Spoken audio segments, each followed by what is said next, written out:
Estudios Bíblicos Logos presenta El misterio de la salvación. Capítulo 2. La doctrina de la predestinación. El misterio de la salvación es un estudio detallado sobre la parte histórica del Nuevo Testamento, y por tanto, es difícil exponerlo todo en un solo video. Es por eso que lo iremos presentando por capítulos y de manera cronológica. En esta sección estaremos presentando un análisis sobre la doctrina de la predestinación. ¿Somos escogidos desde antes de la fundación del mundo? No te pierdas este interesante tema, el cual describiremos a continuación.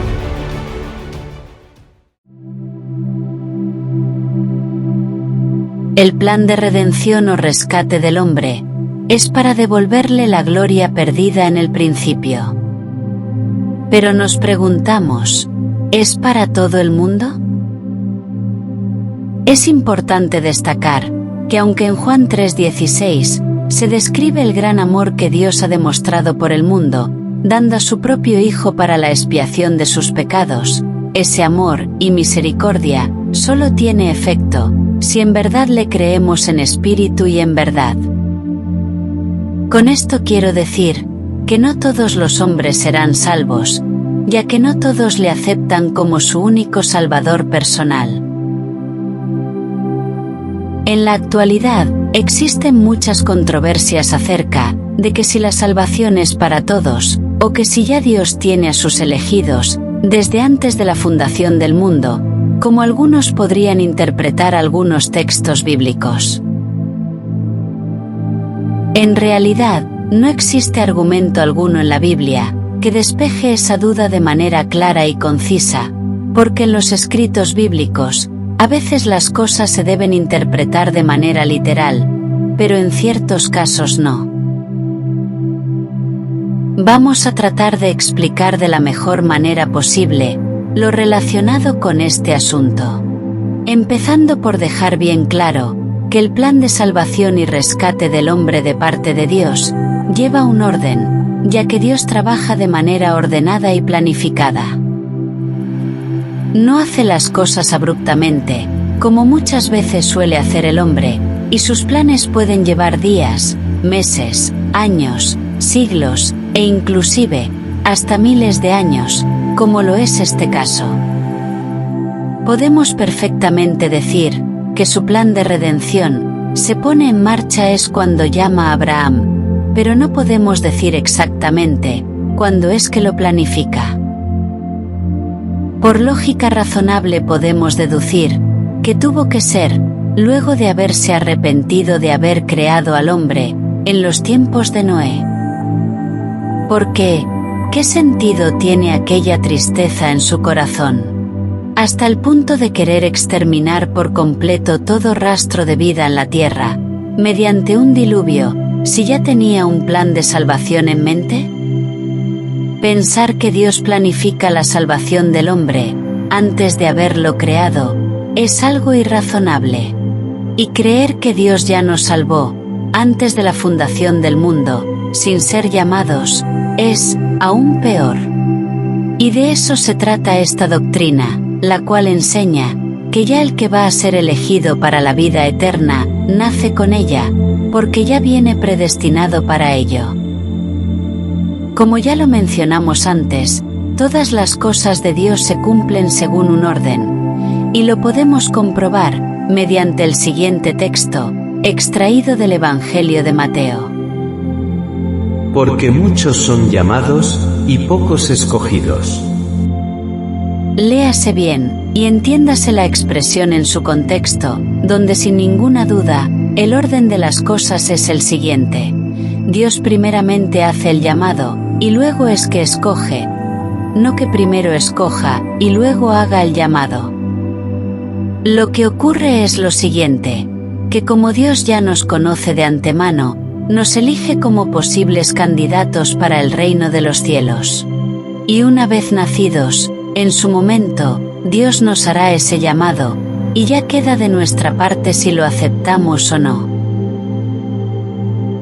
Otra de las cosas que podemos notar del texto es que, en el todo del universo de la humanidad, muchos serán llamados, y entiéndase bien, que el uso de la expresión muchos son los llamados, no significa que el llamado sea para toda la humanidad, ya que, si fuera así, no se usara la palabra muchos, sino que en su lugar dijera, todos son llamados. Muchos se aferrarán al caso de Jeremías, cuando Dios le dice que antes de que se formase en el vientre de su madre, ya le conocía, y que desde antes que naciese, lo había santificado. Y es correcto, porque Dios nos conoce perfectamente a cada uno de nosotros, desde antes de nacer. Pero una cosa es conocernos, y otra cosa es elegirnos de una vez para ser salvos, sin antes ser llamados. También tenemos el caso de Judas Iscariote, a quien Dios eligió para que fuera el villano de la historia, pero eso no quiere decir que Dios le haya puesto ese espíritu de avaricia en su corazón, sino que le conocía desde antes que naciese, y sabía perfectamente que estaba en su capacidad de traicionar a Jesús, por su manera de ser y vivir la vida. Cualquier persona que hubiera sido escogida como apóstol y ser testigo de todos los milagros que Jesús hacía, sería incapaz de traicionar al Hijo de Dios. Pero el Padre sabía que éste sí lo haría, y por eso se lo puso como apóstol, para que se cumpliera la profecía, que decía que aquel que comiera de su plato, ese le traicionaría. Ya con esto nos queda claro que, de todo el universo humano, son bastantes los que son llamados para ser parte del reino de Dios.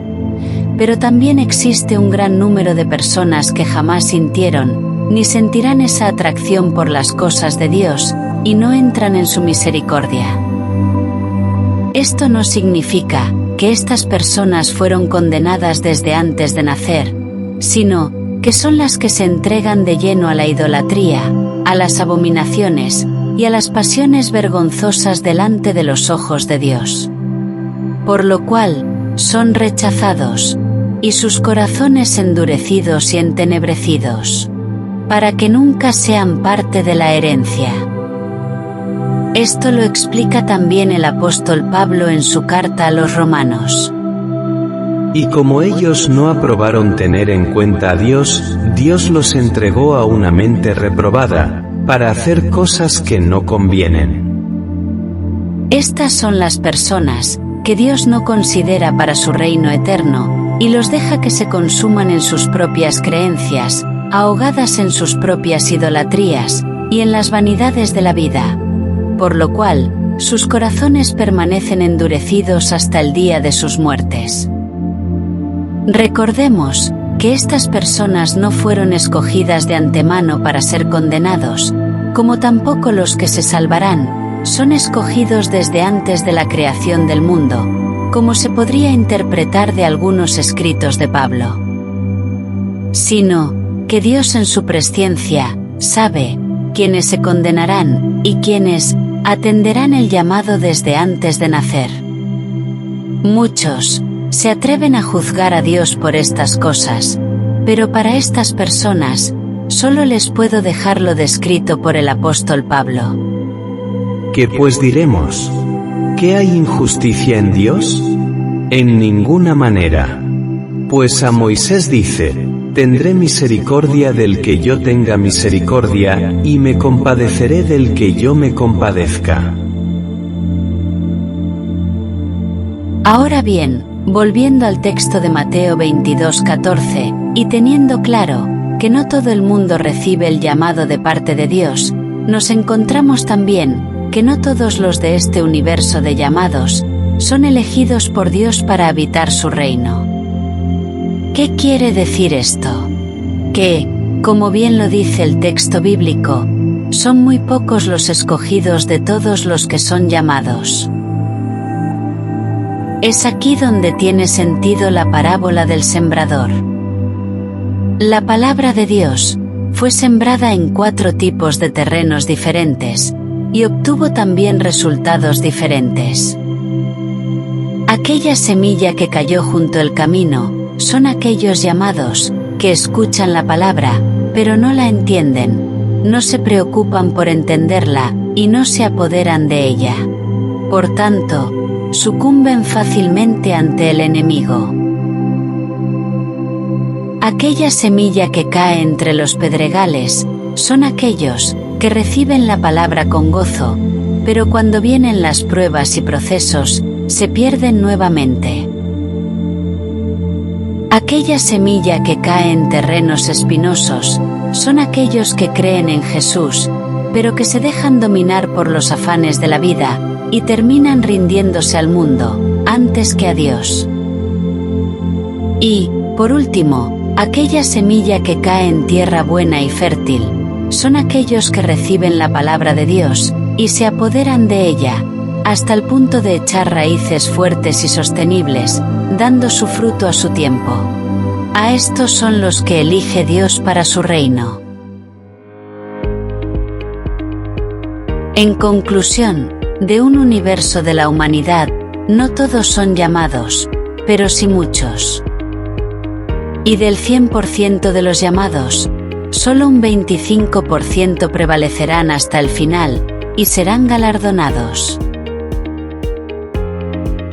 No debemos confundir a los llamados con los elegidos, ya que los llamados son todas las personas que en algún momento de su vida, Dios les ofrece su gracia y el perdón de pecados, a través de su Hijo Jesucristo.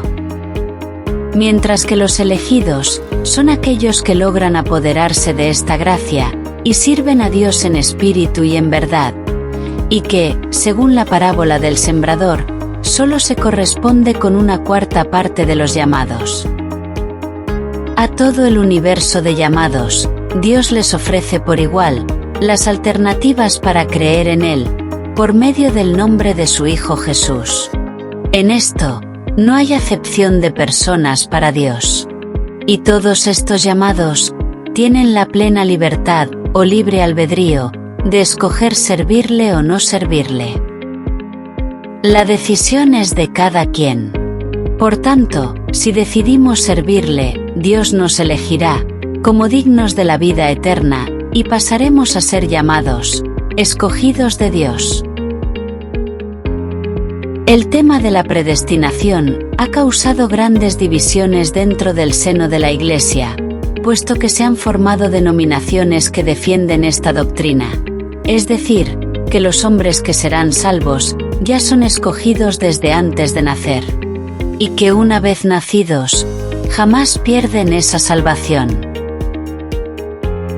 Esta doctrina fue presentada por varios evangelistas, por allá por el siglo XVI, siendo mayormente acreditada a Juan Calvino, aunque dicen que no fue el primero en promoverla.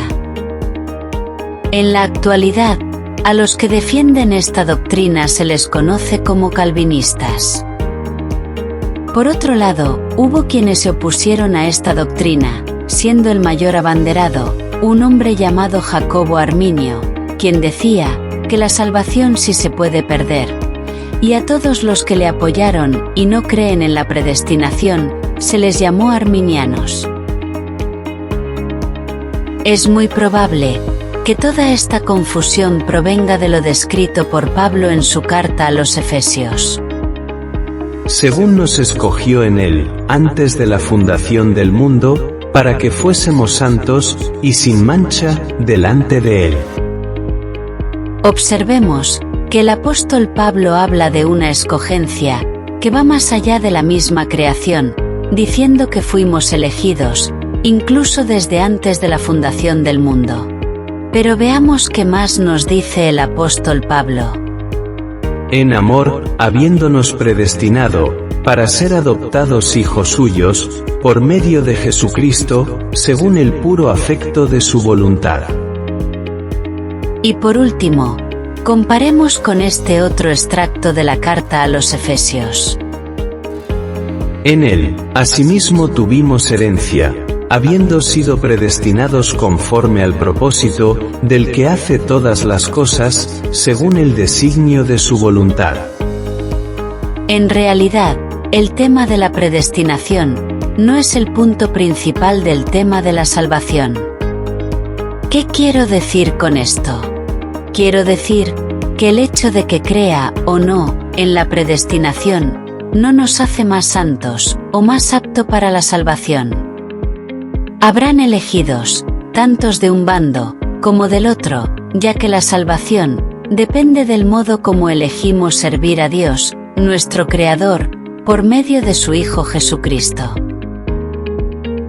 Aparentemente, con los extractos antes mencionados de la carta de Pablo a los Efesios, todo parece indicar que los calvinistas estarían en una mejor posición que los arminianos, por el uso de la palabra predestinación en los textos previos.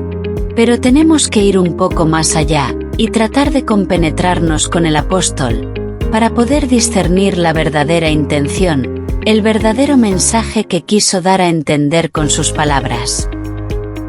Si somos capaces de entender esto, entonces no caeremos en confusión, ya que las confusiones pueden conllevarnos a la distorsión, que fue la advertencia que hizo el apóstol Pedro, cuando escribió en su segunda carta. Y tened entendido, que la paciencia de nuestro Señor es para salvación, como también nuestro amado hermano Pablo, según la sabiduría que le ha sido dada, os ha escrito, casi en todas sus epístolas, hablando en ellas de estas cosas, entre las cuales hay algunas difíciles de entender, las cuales los indoctos e inconstantes tuercen, como también las otras escrituras, para su propia perdición. Ahí está la clara advertencia que nos dejó el apóstol Pedro, sobre la manera de interpretar las cartas del apóstol Pablo. Luego entonces, ¿qué quiso decir Pablo con este asunto de la predestinación? Lo primero que debemos saber es que cuando el apóstol Pablo dice que Dios nos escogió en él, antes de la fundación del mundo, se está refiriendo al plan global de salvación, donde un determinado grupo de personas serían escogidas para ser herederos con Jesús del reino de los cielos. Un plan que fue elaborado miles de años atrás, con mucho tiempo de anticipación. A esto es a lo que se refiere el apóstol con su expresión, antes de la fundación del mundo, que era una manera muy coloquial en esos tiempos, de expresar algo que se había preparado con mucho tiempo de antelación. Recordemos que literalmente, antes de la fundación del mundo el plan de salvación no existía, porque eso se planifica a causa de la pérdida de la gloria del hombre, cuando es creado y cae en el pecado, y esto ocurre lógicamente, cuando ya el mundo estaba formado. Dios no va a elaborar un plan sobre algo que aún no ocurre, ni ha dado causa alguna. Es decir, que cuando Dios se propone a planificar la salvación del hombre, es porque ya, estaba perdido en el pecado. Si pensamos que Dios, antes de crearnos, ya estaba elaborando el plan de rescate, quiere decir, que nos creó con la intención, y la alevosía de que pecáramos, para poder darle sentido a su plan preelaborado. Entonces caemos en la herejía de los gnósticos, que creen que existe un Dios malo, que crea la tierra con sus defectos y fallas, y un Dios bueno, el que no se equivoca, y se mantiene al margen de todo. De igual manera, cuando el apóstol dice, habiéndonos predestinados para ser adoptados hijos de Dios, por medio de Jesús, se está refiriendo a la Iglesia, ya que, cuando nos convertimos al cuerpo de Cristo, pasamos a ser predestinados para recibir la herencia de la vida eterna. Y que debemos de vivir, y luchar por llegar a la meta, y no vivir, como si ya la hemos alcanzado, como también lo dice el apóstol Pablo, en su carta a los Filipenses. Hermanos, yo mismo, no pretendo haberlo ya alcanzado, pero una cosa hago, olvidando ciertamente lo que queda atrás, y extendiéndome a lo que está delante, prosigo a la meta, al premio del supremo llamamiento de Dios, en Cristo Jesús. ¿Sabe Dios quiénes serán los elegidos para habitar el reino de los cielos? Sí, lo sabe, y desde antes que nazcamos. ¿Pero lo sabemos nosotros? No, no lo sabemos. Es como el día de nuestra muerte. ¿Acaso no sabe Dios el día en que cada uno de nosotros morirá? Por supuesto que lo sabe, pero ¿lo revela a los hombres? Por supuesto que no. A pesar de que la salvación se obtiene solo por la gracia de Dios, depende de nosotros luchar por ella. A través del servicio a nuestro Señor Jesucristo, en espíritu y en verdad.